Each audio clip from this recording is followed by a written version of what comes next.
Hello, welcome back to Movie Husbands. Today we're reviewing Fire of Love.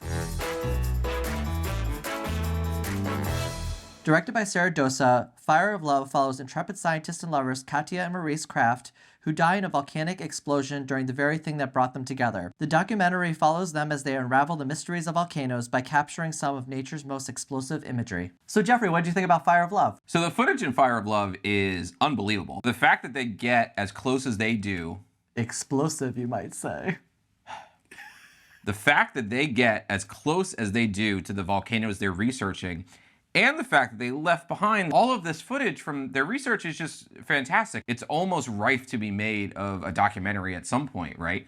But I think what this film achieves so well, aside from how extraordinary the footage is how well it's able to edit it together into a cohesive story and really give us a sense of who these people were. This film is strangely emotional. You feel like you get to know both of these people, what made them tick, and what the philosophy of life that they held was, which is really cool and really interesting. I love the way you just put that, and I love this documentary. This movie is under no illusions right from the beginning. It tells you that they have passed away. But the way that it crafts their philosophies about their life, Maurice is this daredevil in a sense. Like, he wants to make a boat and ride it over lava. Yeah. I just love so much how this documentary built your relationship with them as people. You learn so much about Maurice and Katia through this documentary in terms of their personalities, their little quirks, the way they talk to each other and the way they operate in their relationship. For people who have passed and no longer exist, the amount of footage that existed of them and the way it was built together to craft this narrative told us so much about them as people. It did it so well that I almost feel like I actually know them. Another thing this documentary does so well is shows just how important that profession is. There are heartbreaking moments in this documentary where they warn governments that don't follow through and don't listen.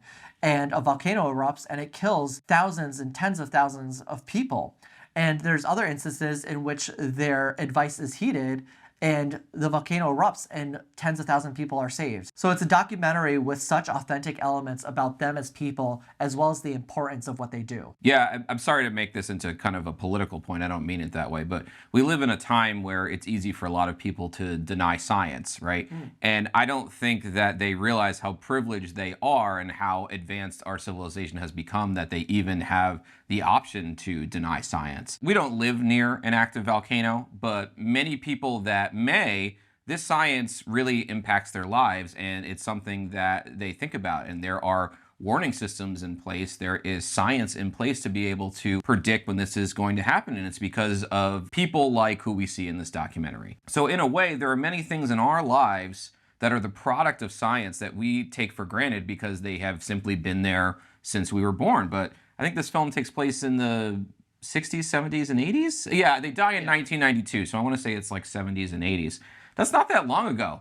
You know, if you were somebody that lived near an active volcano and you didn't have the wherewithal or the science to protect you from when that volcano was going to erupt, that was something that really changed your life. So it's just, I think, an interesting point about how we treat science nowadays versus what a privilege it was to have this scientific fact in your life at all. And they actually talk about in this film how this specific area of research is actually really under-researched. I'm going to butcher the number, I can't remember what it was, but they talked about how they were two of a very small amount of people who were devoted volcanologists who actually research this. In particular, not the lava-type volcanoes, but the gray volcanoes, which are very gray smoke, Yeah, which can be even more deadly and more difficult to predict, apparently. Yes. So this film is able to bring you into that world and show you the ins and outs of a science that maybe you have taken for granted and that you didn't know existed yesterday. And that's really what I find so commendable about it. So I do want to go back to Sara Dosa a little bit, because I think the way that she crafted this documentary,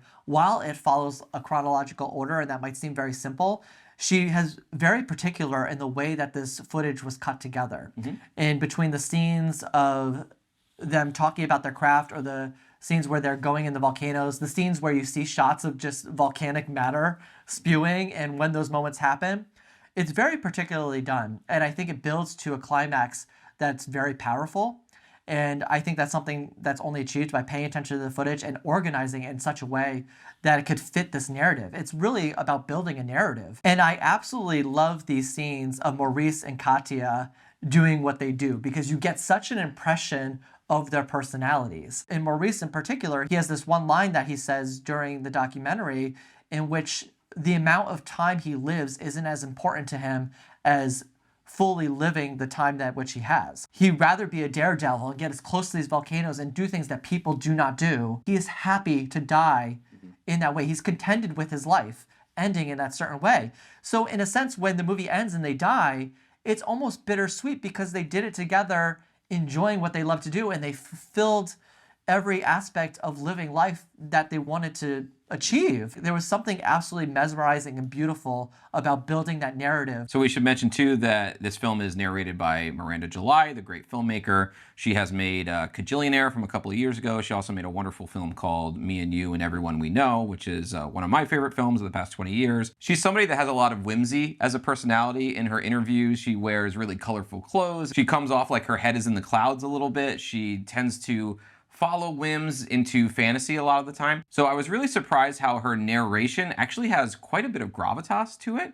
It has this great philosophical heft, and she's able to tie these images together in the same way that the director was able to, but really bring home what the thematic heft of the film was. I completely agree. I think on top of that, how this documentary is shot, the type of way that the lens is zoomed in or out, built a lot of perspective around volcanoes, which I thought was really cool because you would see Maurice filming Katia like up close, like touching some rock, and then the camera would just zoom out with the music and the narration and it would reveal the whole volcano and put in perspective where she is. It was absolutely astounding. So you ready to go to grades? Yes, I'm ready to go to grades. I give this documentary an A.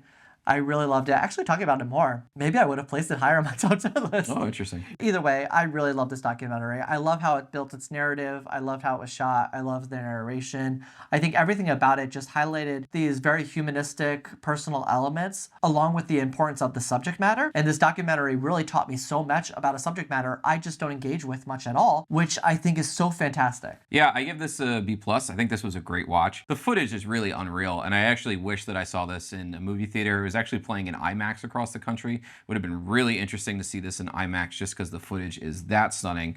But even more stunning is how it was composed into not only a coherent story, but a coherent philosophy. Not that these people were characters because they were real people, but helping us learn about the character of these real people, I think, was one of the most striking things about it. All right, so that's it for our review of Fire of Love. Fire of Love is now streaming on Disney+. If you've seen Fire of Love, let us know in the comments what did you think about this documentary. If not, go check it out because it's wonderful and you need to see it. As always, thank you guys for watching. We'll see you next time.